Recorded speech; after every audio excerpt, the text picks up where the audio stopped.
لله وكفى وسلام على عباده الذين اصطفى لا سيما على سيد الرسل وخاتم الأنبياء وعلى آله الذين سلكوا على طريق الهدى أما بعد فأعوذ بالله من الشيطان الرجيم بسم الله الرحمن الرحيم يا أيها الذين آمنوا كتب عليكم الصيام كما كتب على الذين من قبلكم لعلكم تتقون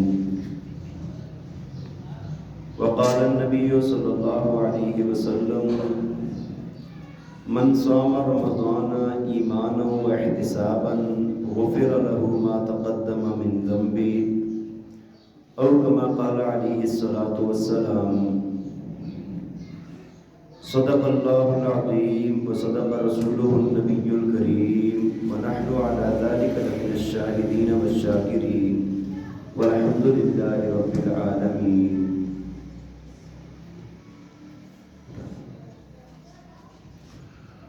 یا رب صلی وسلم دائما ابدا على حبیبک خیر الخلق كلهم هو الحبیب الذي ترجى شفاعته لكل حول من الأحوال مقتحم.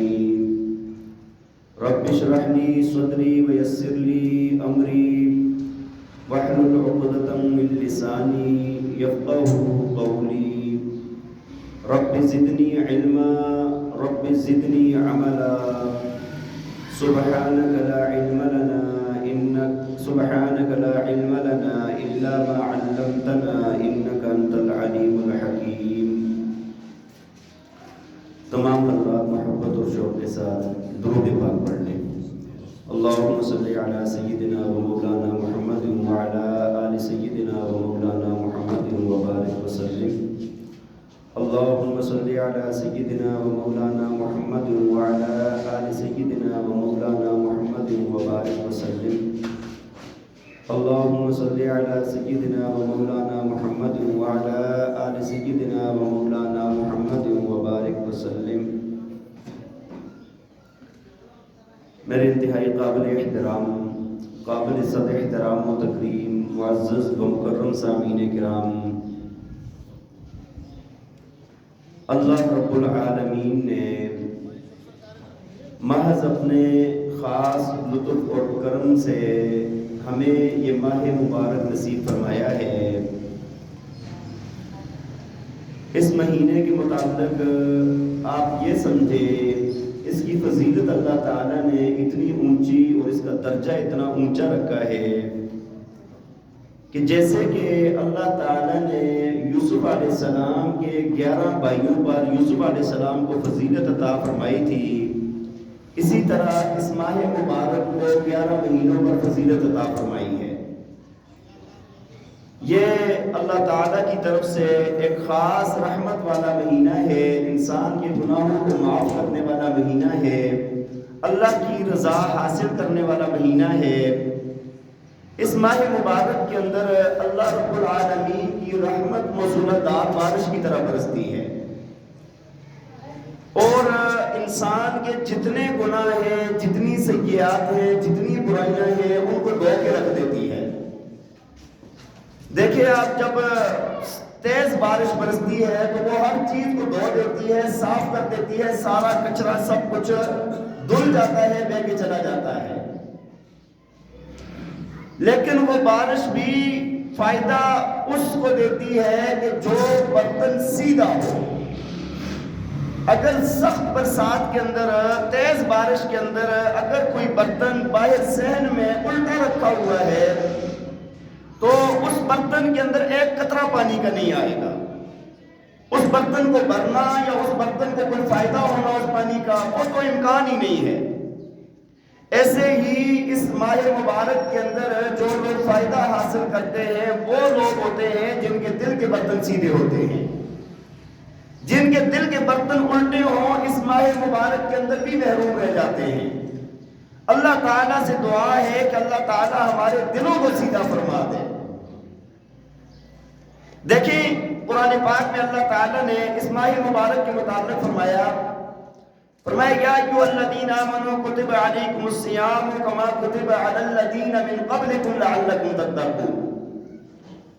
اللہ تعالیٰ فرماتے ہیں کہ اے ایمان والو، رمضان کے روزے تمہارے اوپر فرض کیے گئے ہیں جیسے کہ تم سے پہلے لوگوں پر فرض کیے گئے تھے۔ فرمایا فرض کرنے کی وجہ کیا ہے؟ لعلکم تتقون، تاکہ تم لوگ پرہیزگار بن جاؤ۔ یہ جو روزہ ہے نا، یہ کورس ہے، ہاں جی، انسان کی اصلاح کا، انسان کے لیے ایک اپنے رب سے تعلق بنانے کا، گناہوں کو معاف کروانے کا ایک خاص قسم کے دن ہے، خاص کورس ہے یہ۔ روزہ کس کو کہتے ہیں؟ صوم کا لفظی معنی ہوتا ہے کہ جس کے اندر انتہائی تپش ہو، جو تپش کی وجہ سے پتھروں کو گرم کر دیتی ہے نا جو دھوپ، اس کو روزہ رمضان سے نکلا ہے، رمضان کہتے ہیں اس کو جو جلا دے۔ تو یہ رمضان کو رمضان اس وجہ سے کہتے ہیں کہ یہ انسان کے گناہوں کو جلا کے ختم کر دیتا ہے۔ اور صوم کا معنی ہوتا ہے رک جانا۔ صوم کا معنی کیا ہوتا ہے؟ ہمیں کہا یہ گیا ہے کہ جو ساری زندگی برے اعمال کرتے رہے ہو، اب یہ مہینہ آ گیا ہے، رک جاؤ بس۔ دیکھیں نا کتنی اہم بات ہے کہ انسان عام دنوں میں کھاتا ہے، پیتا ہے، ہاں جی، اپنی شہوت پوری کرتا ہے، ساری چیزیں ہو رہی ہوتی ہیں، لیکن یہ خاص مہینہ جب آتا ہے، صبح سحری سے لے کر افطاری تک ایک گھونٹ، ایک قطرہ پانی کا منہ میں لے کے نہیں جاتا، ایک نوالا روٹی کا نہیں کھاتا۔ تو یہ ہمیں سمجھایا جا رہا ہے کہ جو چیزیں تمہارے لیے حلال تھی وہ اللہ نے منع کر دی ہیں، ان کے اوپر تم نے پابندی کرنی ہے تاکہ وہ چیزیں جو حرام ہیں ان سے بھی تم بچ جاؤ۔ تو یہاں پر ہمیں حکم ہوتا ہے اللہ کی طرف سے، کھانا چھوڑ دو، ہم کہتے ہیں یا اللہ چھوڑ دیا، پینا چھوڑ دو یا اللہ چھوڑ دیا، اپنی مرضیاں چھوڑ دو، اپنی خواہشات چھوڑ دو یا اللہ چھوڑ دی۔ تو یہ ہمیں ایک سمجھانے والا اور ہماری تربیت کا ایک کورس ہوتا ہے پورا مہینہ کہ انسان اس سے فائدہ حاصل کرے۔ اور دوسری ایک فضیلت قرآن نے اور بیان فرمائی ہے۔ دیکھیں قرآن کتنی اونچی کتاب ہے، اللہ تعالیٰ کا کلام ہے، اور جتنی بھی کتابیں ہیں وہ اللہ کی کتابیں ہیں، یہ اللہ کا کلام ہے۔ کتاب کہتے ہیں جو لکھ کر دی جائے، اور کلام کہتے ہیں جو انسان کی ذات سے نکلتا ہے، جو انسان بولتا ہے اس کو انسان کا کلام کہا جاتا ہے۔ جو رب جب بولا ہے، رب کی ذات سے جو کلام نکلا ہے اس کو کتاب اللہ قرآن پاک کہا جاتا ہے۔ کتنی عظمت والی کتاب ہے۔ اللہ تعالیٰ نے اس کتاب کو اس رمضان المبارک کے مہینے میں نازل فرمایا ہے۔ کتنی بڑی نسبت ہے، کتنا بڑا شرف ہے اس مہینے کا۔ یہ اللہ تعالیٰ نے قرآن میں فرمایا شہر رمضان الذی انزل فیہ القرآن ھدی للناس وبینات من الھدی والفرقان۔ فرمایا کہ یہ جو مہینہ ہے نا، رمضان کا مہینہ، اس میں اللہ نے قرآن نازل کیا ہے۔ اس قرآن کے اندر لوگوں کے لیے ہدایت ہے، رہنمائی ہے، اور یہ حق اور باطل کو الگ الگ کر کے رکھ دیتا ہے۔ یہ بھی اس کی ایک بہت بڑی فضیلت ہے۔ بہرحال بات یہ عرض کر رہا تھا میں آپ کو کہ اللہ تعالیٰ نے ہمیں جو یہ مہینہ عطا فرمایا ہے، بڑے ہی فضائل والا مہینہ ہے، بڑی برکتوں والا مہینہ ہے۔ اب دو طرح کے لوگ ہیں، کچھ لوگ تو ایسے ہیں کہ جو ایسے ٹائم گزار لیں گے، نہ روزے کا خیال، نہ تراویح کا خیال، ہاں جی، نہ عبادات کا خیال، اللہ کی رحمتیں برس رہی ہیں لیکن الٹا برتن ایسے میں رکھا ہوا، اس میں کوئی فائدہ۔ اور ایک وہ لوگ ہیں جو نظر نہیں آئیں گے لیکن روزے کا حق ادا کریں گے، تراویح کا حق ادا کریں گے، اللہ سے دعاؤں کا حق ادا کریں گے، اللہ کی عبادت کا حق ادا کریں گے، اور مہینے کے آخر میں وہ ایسے دھلے دھلائے سفید کپڑے کی طرح پاک ہو جائیں گے کہ جس کے اوپر ایک نقطہ بھی نشان ہے، زندگی کے گناہ دھل جائیں گے۔ حدیث شریف کے اندر آتا ہے، اللہ کے پاک پیغمبر نے فرمایا کہ من صام رمضان ایمانا و احتسابا، فرمایا کہ جو بندہ ایمان کی حالت کے ساتھ روزہ رکھتا ہے، کیسے روزہ رکھتا ہے؟ ایمان بھی ہے، و احتسابا، اور اپنا محاسبہ بھی ہے، خیال بھی ہے، روزے کے جتنے لوازمات ہیں ان کا خیال رکھ رہا ہے، احتساب کر رہا ہے، اپنا ثواب کی نیت ہے۔ رب کو راضی کرنے والا ہے. فرمایا کہ غفر لہ ما تقدم من ذنبہ، فرمایا اللہ اس کے پہلے سارے گناہوں کو معاف فرما دیں گے. کتنی بڑی بات ہے یار کہ انسان جب روزے کے اندر روزے کا حق ادا کرتا ہے، اچھے طریقے سے عبادت کرتا ہے، زندگی کے سارے گناہ معاف ہو جاتے ہیں. اب حکم ہے نئی زندگی شروع کرو. اب ایسے ہو گئے ہو جس طرح ماں کے پیٹ سے پیدا ہوئے ہو، اب بالکل پاک صاف ہو گئے ہو. نئی زندگی شروع کرو، نئی شروعات کرو اپنی زندگی کی، اور آگے بڑھو، اپنے رب کو راضی کرو. اللہ نے تمہیں یہ موقع دیا ہے، تم نے اس سے پورا فائدہ اٹھا لیا ہے. اور ایک حدیث کے اندر آتا ہے من قام رمضان ایمانا و احتسابا غفر له ما تقدم من ذنبه. فرمایا کہ جو بندہ رمضان کے اندر رات کا قیام کرتا ہے، تراویح پڑھتا ہے، اللہ اس کے پہلے سارے گناہوں کو معاف کر دیتے ہیں. کتنی بڑی فضیلت ہے یہ. اور ہم لوگ کیا کرتے ہیں کہ اس کے اندر بھی سستی کرتے ہیں. سارے کام کریں گے، دنیا بھی ساری مشقتیں کریں گے، سب کچھ کریں گے، لیکن رمضان کا روزہ آئے گا اس کے اندر بے پرواہی ہوگی. رات کی تراویح آئے گی اس کے اندر بے پرواہی ہوگی، خیال ہی نہیں ہوگا. یہ تو اللہ تعالیٰ نے ہمارے لیے ایک خاص اپنا انعام فرمایا تھا، جس کو ہم بوجھ سمجھ بیٹھے ہیں، جس کو ہم اپنے لیے مشکل کا ذریعہ سمجھ بیٹھے ہیں. یہ اللہ تعالیٰ کی طرف سے انعام ہے. اب آپ دیکھیے نا، روزہ رکھ لیا روزے دار نے. حدیث شریف کے اندر آتا ہے، فرمایا کہ روزے دار کا سونا عبادت ہے. روزے دار کا سونا، روزے دار کا خاموش رہنا تسبیح ہے. اب دیکھیں آپ، روزہ رکھ لیا، ہاں جی، اور یہ سویا رہا، اس کا سارا وقت عبادت کے اندر لکھا جاتا ہے کہ یہ بندہ عبادت کرتا رہا ہے. اور جتنا وقت جاگا ہوا ہے، خاموش ہے، کوئی ذکر نہیں کر رہا، کوئی عبادت نہیں کر رہا، فرمایا کہ اس کا خاموش رہنا سبحان اللہ پڑھنے جیسا ہے. کتنی بڑی بات ہے بھائی. کچھ بھی نہیں کر رہا. اللہ کا فضل دیکھیں، اللہ کا انعام دیکھیں کہ خاموش ہے، لیکن اللہ تعالیٰ کی طرف سے کیا پیکج ہے بھائی. یہ سبحان اللہ سارا دن لکھو، فرشتوں کو حکم ہے کہ لکھو اس کا سبحان اللہ یہ پڑھ رہا ہے. اللہ کے پاک پیغمبر نے فرمایا کہ جتنی بھی عبادات ہیں نا، اس کا جو بدلہ لکھا جاتا ہے وہ فرشتے اس کا لکھتے ہیں. صحیح مسلم کے اندر فرمایا کہ 10 سے لے کر 700 گنا تک بدلہ لکھا جاتا ہے. کتنا لکھا جاتا ہے؟ من جاء بالحسنۃ فلہ عشر امثالها، نا، کہ جو ایک نیکی کرے گا اللہ اس کو بدلہ 10 عطا فرمائیں گے. ومن جاء بالسیئۃ فلا یجزی الا مثلها، اور جو گناہ کرے گا اس کو ایک گناہ کا بدلہ ملے گا. یہ بھی اللہ کی کتنی مہربانی ہے. نیکی ایک کی اور لکھی 10 گئی، اور گناہ ایک کیا ایک ہی لکھا گیا، 10 نہیں لکھے گئے. ہاں جی، لیکن فرمایا کہ جو لوگ اخلاص والے ہوتے ہیں پھر اس سے ثواب بڑھ جاتا ہے، 7 سے زیادہ بڑھ جاتا ہے. 700 گناہ لینے والے بھی ہوتے ہیں. ایک نیکی پر 700 نیکیاں دینے والے لوگ بھی دنیا کے اندر موجود ہوتے ہیں. ان کا اخلاص ہوتا ہے، ان کا دل خالص ہوتا ہے، ان کی عبادت کے اندر ان کی استعداد ایسی ہوتی ہے، صلاحیت ایسی ہوتی ہے کہ وہ بہت بڑا اجر لے رہے ہوتے ہیں.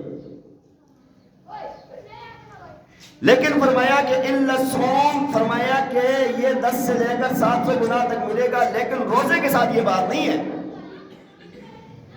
فرمایا کہ روزے کا بدلہ میں خود دوں گا. الصوم لی وانا اجزی بہ، روزہ میرے لیے ہے، روزے کا بدلہ میں دوں گا.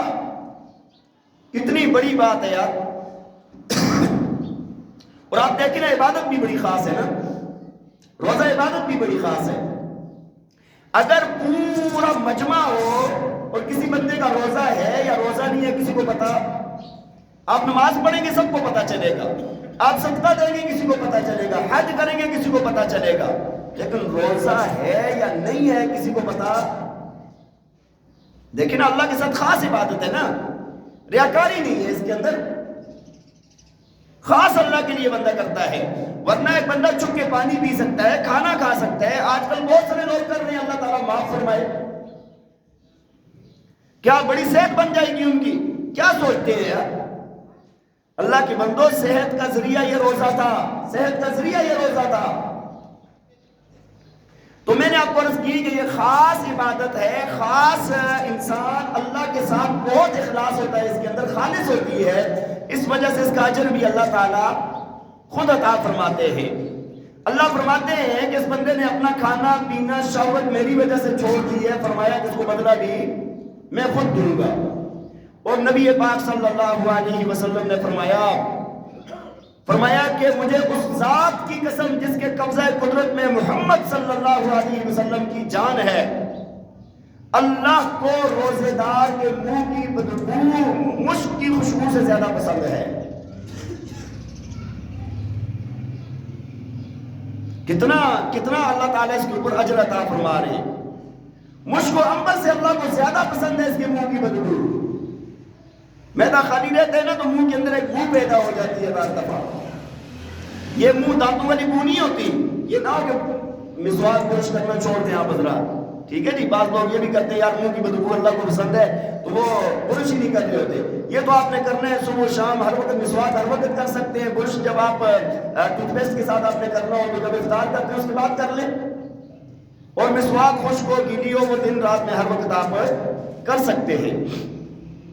وہ بدبو آتی ہے، منہ کا صاف کرنا ضروری ہے، جو معدے سے سمیل آتی ہے نا اس کا یہاں پر حکم ہے۔ فرمایا کہ وہ اللہ تعالیٰ کو خوشبو سے زیادہ پسند ہے۔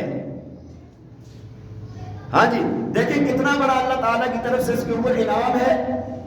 کرنا کیا ہے بھائی؟ صبح سے لے کے شام تک کھانا پینا کچھ نہیں ہے، تھوڑے سے جو روزے کے تقاضے ہیں وہ پورے کرنے ہیں۔ اور پتہ ہے یہ جو روزے دار ہوں گے نا، ان کے لیے اللہ تعالیٰ نے جنت میں ایک خاص مقام رکھا ہوا ہے۔ حدیث شریف کے اندر آتا ہے، فرمایا نبی پاک صلی اللہ علیہ وسلم نے کہ جو بندہ بعض نہ جنتی ہوں گے جن کو جنت کا دروازہ ہوگا جس کو باب الصلاۃ کہا جائے گا، یہ نمازیوں کا دروازہ ہے، وہاں سے نمازی لوگ داخل ہوں گے۔ ایک حاجی لوگ ایک دروازے سے داخل ہوں گے، ایک جگہ سے صدقہ زکات دینے والے داخل ہوں گے، اور فرمایا کہ ایک دروازہ ہوگا اس کا نام ہوگا باب الریان، یہ روزے داروں کے لیے خاص دروازہ ہوگا، روزے داروں کے لیے خاص دروازہ ہوگا، یہاں سے روزے دار اپنی جنت میں داخل ہوں گے۔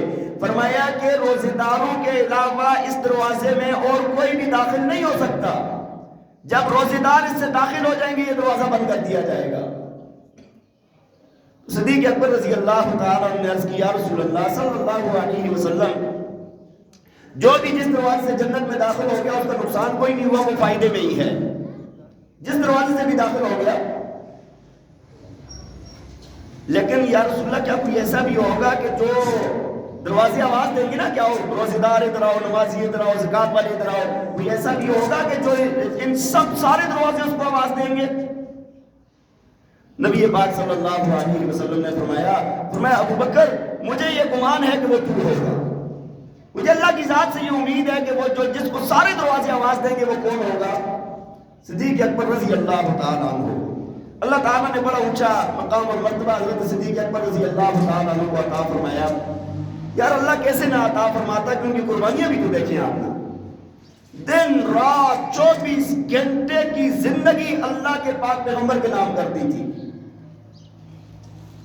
جو مرضی اللہ کے رسول کی ہے وہی مرضی صدیق اکبر کی ہے۔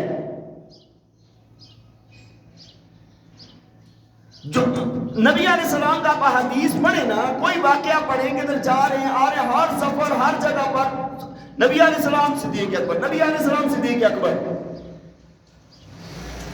ہر طرح کی مشکلات برداشت کرنے کے لیے 24 گھنٹے جو بندہ اپنی ہر چیز قربان کرنے کے لیے تیار تھا وہ صدیق اکبر تھا۔ اور یہ بات نہیں تھی کہ بھائی کبھی انسان ہے ذہن میں پیدا ہوتا ہے یار یہ مال خرچ کرنا ہے تو پیچھے کیا ہوگا، ہاں فلاں کام کرنا ہے تو بچوں کا کیا ہوگا، فلاں ہوگا، تو ایسے انسان ہے خیال تو آتا ہے۔ صدیق اکبر رضی اللہ تعالیٰ عنہ واحد وہ شخصیت ہے جن کو یہ خیال بھی نہیں آتا تھا یار مال چلا گیا تو کیا ہوگا، بال بچے کا کیا ہوگا، فلاں کیا ہوگا۔ مال خرچ کرنے کا کہا تو سارے کا سارا خرچ کر دیا، پرواہ نہیں ہے۔ ہاں جی، اور جب ہجرت کا کہا، بال بچے سب کچھ چھوڑا، وہ چپ کر کے چلے گئے۔ اسی وجہ سے رسول اللہ صلی اللہ علیہ وسلم نے فرمایا کہ جب قبروں سے اٹھایا جائے گا نا، فرمایا جب مجھے اٹھایا جائے گا، میرے دائیں طرف صدیق اکبر ہوگا، میرے بائیں طرف حضرت عمر ہوں گے، دونوں کے کندھوں پر میرے ہاتھ ہوں گے اور ہم جنت میں داخل ہوں گے۔ تو بہرحال یہ ایک دروازہ جنتیوں کے دروازوں میں سے کون سا ہے؟ جس کو باب الریان کہا جاتا ہے، جو کس کے لیے بنایا گیا ہے؟ روزے داروں کے لیے بنایا گیا ہے۔ روزے کی بہت بڑی فضیلت ہے، اس روزے کا خیال رکھیں، اللہ نے آپ کو عطا فرمایا ہے، اس روزے کی ناقدری نہ کریں۔ اچھا، پھر روزہ جب رکھتے ہیں تو شیطان بھی تو اپنا زور لگا رہا ہے نا، سرکش شیاطین تو بند کر دیے گئے، جس طرح حدیث میں آتا ہے پہلے دن سے جنت کے دروازے کھول دیے، سرکش شیاطین بند کر دیے گئے۔ ہاں جی، جنت کے دروازے کھلے ہیں، جہنم کے دروازے بند ہیں۔ ہمارا نفس بھی ہمارے ساتھ مدد کر رہا ہوتا ہے برائی کے اندر، شتوڑے بھی مدد کر رہے ہوتے ہیں، ہاں جی، شیاطین الانس جو ہیں وہ بھی ہمارے ساتھ مدد کر رہے ہوتے ہیں برائی کے اندر۔ تو وہ پھر طرح طرح کے خیالات پیدا کرتے ہیں عبادت کے اندر نا، خلل پیدا کرنے کے لیے۔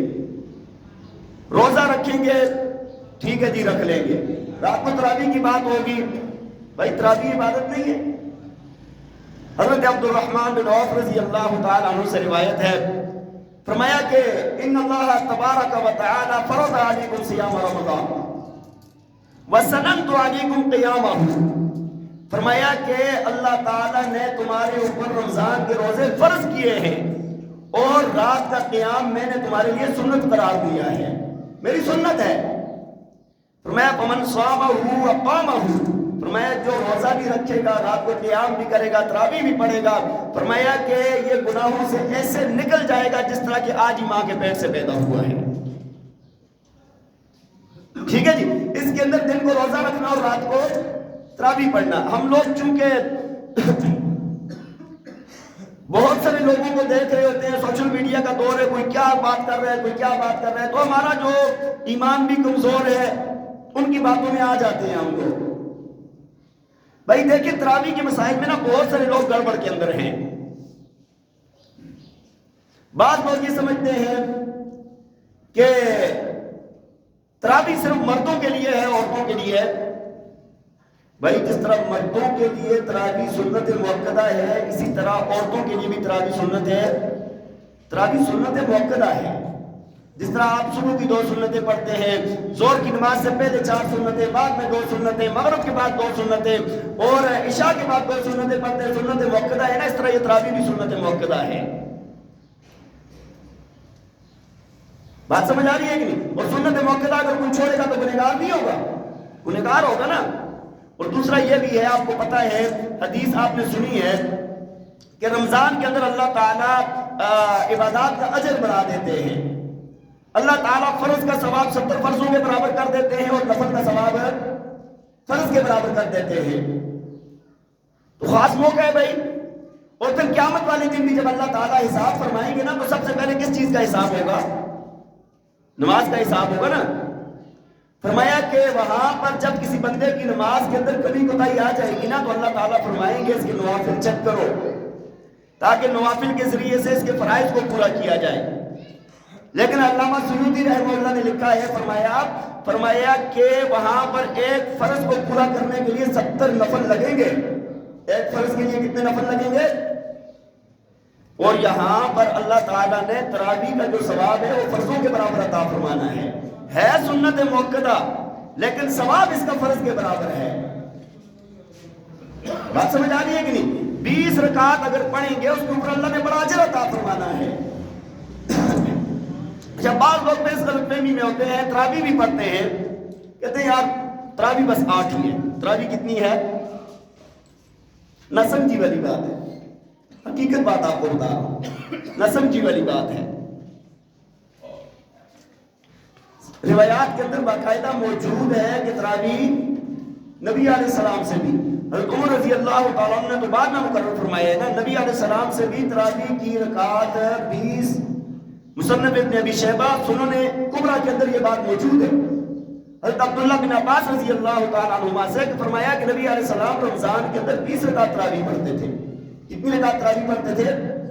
یہ خبر واحد ہے، خبر واحد ہے، لیکن جب امت کسی خبر واحد کو قبول کر لے تو یہ اصول ہے کہ وہ متواتر کے حکم میں چلی جاتی ہے۔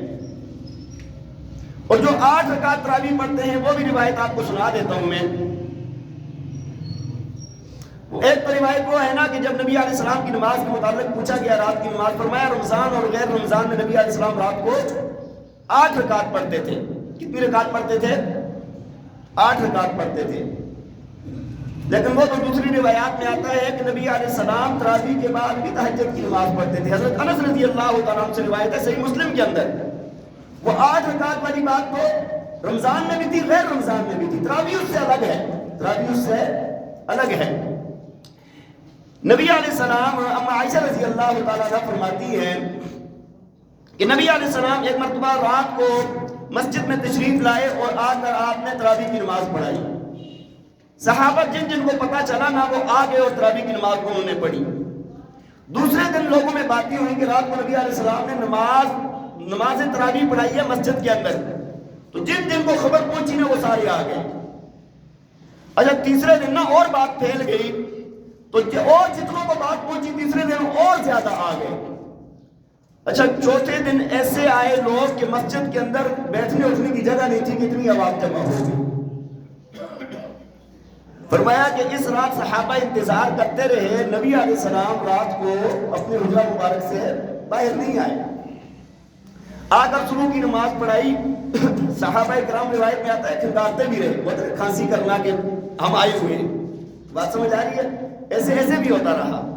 لیکن فرمایا کہ چوتھی رات جب نبی علیہ السلام تشریف لائے، نماز پڑھائی اور فرمایا کہ بھائی تم لوگوں کا مسجد میں جمع ہونا مجھ پر مخفی نہیں تھا، مجھے پتا تھا تم لوگ آئے ہوئے ہیں، لیکن میں کیوں نہیں آیا؟ میں اس وجہ سے نہیں آیا کہ اگر تمہارا یہ جو شوق ہے نا ذوق ہے تراویح پڑھنے کا، اس کو دیکھ کے کہیں اللہ تعالیٰ تمہارے اوپر اس تراویح کو فرض نہ کر دے، پھر تمہارے لیے مشقت ہوتی، اس وجہ سے میں نہیں آیا۔ اب صحابہ کرام بھی تراویح پڑھ رہے ہیں، نبی علیہ السلام بھی تراویح پڑھ رہے ہیں، لیکن اکیلے پڑھ رہے ہیں۔ اور خوف کیا ہے کہ ان لوگوں کا شوق ذوق اتنا ہے کہ اللہ اگر فرض کر دے گا تو بعد والے لوگوں کے لیے مشقت ہوگی۔ یہی بات نا، مشقت ہو جاتی ہے اگر فرض ہوتی تو۔ لیکن اس کے بعد جب حضرت عمر رضی اللہ تعالیٰ کے دور تک صحابہ اسی طرح تراویح پڑھتے رہے، اور پھر اس کے بعد حضرت عمر رضی اللہ تعالیٰ عنہ نے تمام صحابہ کو حضرت ابی ابن کعب رضی اللہ تعالیٰ عنہ کے پیچھے تراویح، فرمایا کہ یہ تراویح پڑھائیں گے اور سارے لوگ ان کے پیچھے پڑھیں گے۔ اب خوف ختم ہو گیا نا، اب فرض ہونے والا خوف تو نہیں رہا۔ اب کیا کرنا ہے؟ تراویح پڑھنی ہے اور 20 رکعت پڑھنی ہے۔ یہاں پر ایک بات آپ کو بتاتا ہوں میں، یہ محدثین کا ایک اصول ہے کہ کسی چیز کو جب صحابہ مقرر کرتے ہیں نا، تعداد مقرر کرنا یا کسی بات کا حکم فرمانا، اس کو مقرر کرنا، فرمایا کہ وہ اپنی طرف سے کبھی بھی نہیں کرتے۔ کوئی بھی عمل آپ کو حدیث کا جب ایسا ملے گا نا، محدثین جب بحث فرماتے ہیں نا کسی حدیث پر، صحابہ نے اگر کوئی عمل ایسا ہے جو مقرر کیا ہے، اس کے پیچھے نبی علیہ السلام کا عمل فعل یا آپ کا حکم ہوتا ہے تب وہ کرتے، ویسے نہیں کرتے کبھی بھی۔ بات سمجھ آ رہی ہے کہ نہیں؟ یہ تمام محدثین جتنے بھی ان کا اصول ہے، یہ بات سمجھ آ رہی ہے کہ نہیں؟ آپ کو لوگ دھوکہ دیں گے، لوگ آپ کو کہیں گے نہیں یار فلاں ایسے ہے، فلاں ایسے، فلاں ایسے ہے۔ صحابہ نے مقرر کیا، حضرت عمر رضی اللہ عنہ نے مقرر کیا، تمام صحابہ نے 20 رکعت تراویح پڑھی ہے۔ اس کے بعد صدیوں وہ 20 رکعت چلتی رہی ہے۔ ائمہ محدثین ہیں، فقہاء ہیں، ہاں جی، 1000 سال تک تو کم از کم 20 رکعت ہی پڑھی جاتی ہوئی ہے۔ ہاں بات سمجھ آئیے کہ نہیں؟ اچھا جو حضرات کہتے ہیں جی نبی علیہ السلام نے تو 8 پڑھائی تھی، رمضان کی بھی کون سی نماز فرمایا کہ رمضان اور غیر رمضان میں 8 رکعت پڑھاتے تھے، نبی علیہ السلام نے تو پڑھائی بھی 3 دن تھی نا۔ نبی علیہ السلام نے تو پڑھائی بھی کتنے دن تھی؟ کتنے دن تھی؟ 3 دن تھی نا۔ بات سمجھ آ رہی ہے؟ آپ کو 30 دن پڑھا رہے ہیں۔ وہاں پر آدھی روایت حضرت عمر رضی اللہ عنہ کی لے لی، اور آدھی ادھر سے دوسری لے لی۔ بھائی زیادہ سے زیادہ پڑھے. ایک بندہ سست ہے, نہیں پڑھ سکتا, وہ اپنی کمزوری کے ہے, یار مجھ سے نہیں پڑھا جاتا, ہاں میری کمزوری ہے, میری نالائکی ہے, لیکن یہ بات نہ کرے کہ جو پڑھنے والے ہیں یہ غلط کر رہے ہیں. یہی نا ہمارا نفس ہمیں دھوکے دیتا ہے. ان میں سے ایک دھوکہ یہ بھی ہوتا ہے کہ یار بس نہیں, کوئی ضرورت نہیں ہے خاص اس کی. شیطان تو یہ چاہتے ہیں نا کہ اللہ کا قرب حاصل نہ ہو. روایات کے اندر آتا ہے, فرمایا کہ قیامت والے دن نا قرآن اور رمضان انسان کی شفاعت کریں گے. رمضان کہے گا یا اللہ اس کو, اس نے میری وجہ سے پورا دن کھایا پیا نہیں ہے, شہوت سے رکے رہا ہے یہ بندہ, تو یا اللہ میری شفاعت کو قبول کرے, اس کی بخشش کر دے. اور قرآن کہے گا یا اللہ رات کو یہ قیام کرتا تھا, مجھے پڑھتا تھا, سنتا تھا, فرمایا کہ میری شفاعت کو قبول کیا جائے.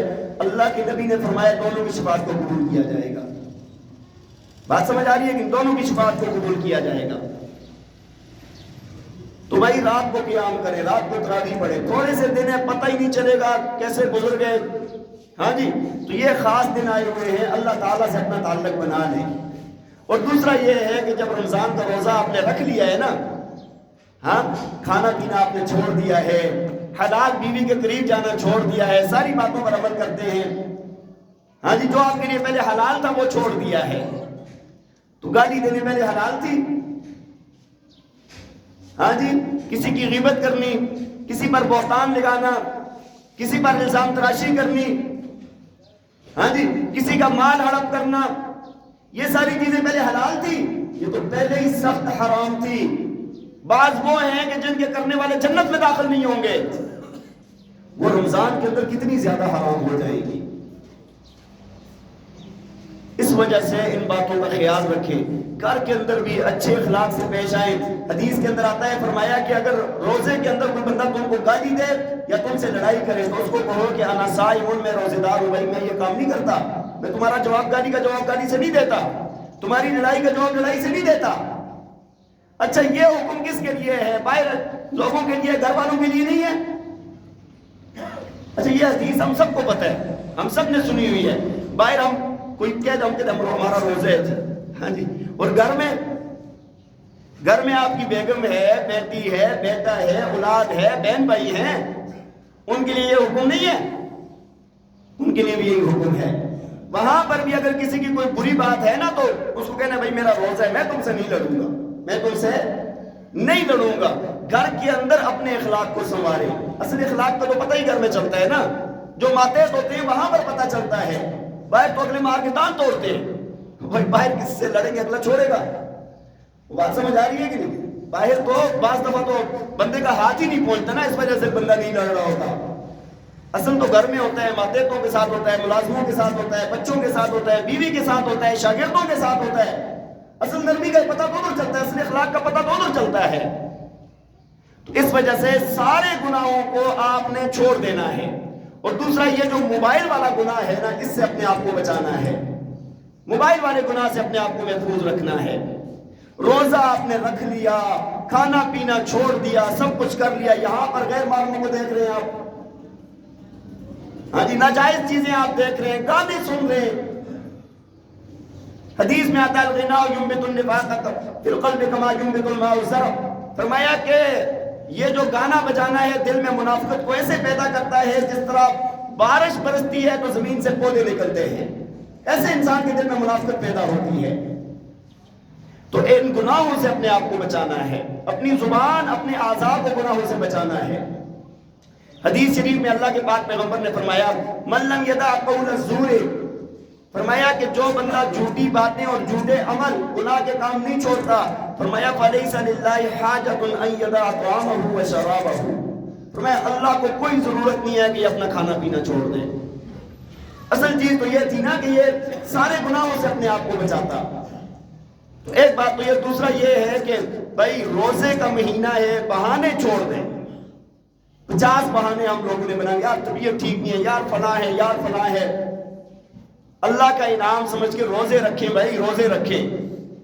اٹے کٹے تکڑے تازہ بالکل ٹھیک ٹھاک لوگ روزے کھا رہے ہیں دن کو.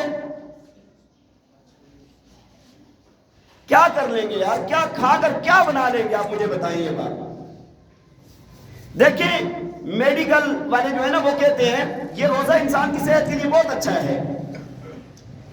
اتنی حدیث کی بات سمجھ نہیں آتی جتنی ویسے ڈاکٹروں کی بات ہمیں سمجھ آتی ہے۔ دیکھیں ہمارا جو جگر ہے نا، جگر کو ہر وقت کوئی ایسی چیز چاہیے ہوتی ہے کہ جسے وہ کھائے۔ ہم جو کھانا کھاتے ہیں میدے میں جاتا ہے، میدے سے وہاں سے گزر کر پھر ساری کدھر جاتا ہے؟ جگر کے پاس جاتا ہے، جگر خون بناتا ہے، آگے پورے جسم میں بھیجتا ہے۔ یہی ہوتا ہے نا، جگر کو ہر وقت کوئی نہ کوئی چیز چاہیے ہوتی ہے کہ جس کو وہ کھائے۔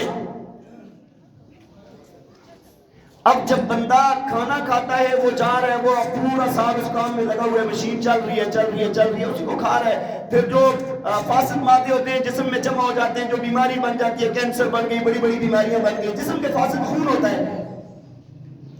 اب ہوتا کیا ہے کہ جب بندہ ایک ٹائم تک کھانا نہیں کھاتا، معدے کو کچھ نہیں ملتا، معدہ آگے کوئی چیز نہیں بھیجتا، تو پھر جگر کیا کرتا ہے کہ جگر وہ جو جسم کے فاسد مادے ہوتے ہیں ان کو کھا جاتا ہے، جو بیماری کی وجہ تھے، جو بیماری بننا تھا جنہوں نے آگے جا کر، ان کو وہ آہستہ آہستہ ختم کر دیتا ہے، ان کو کھا دیتا ہے۔ ہاں جی، تو ہماری صحت کا بھی بہت بڑا فائدہ ہے اس میں نا۔ اور دوسرا یہ ہے کہ جو بندہ حدیث کے اندر آتا ہے کہ ایک دن کا روزہ چھوڑ دے، فرمایا اس کے بعد ساری زندگی اگر روزے رکھتا ہے نا، تو فرمایا کہ اس ایک روزے کے اجر اور ثواب کو نہیں پا سکتا۔ اتنی زیادہ ایک روزے کی فضیلت ہے۔ اور جو کھا رہے ہیں بیغم جا رہے ہیں تو ان کو کیا فائدہ ہوگا؟ زندگی تباہ کر رہے ہیں اپنی۔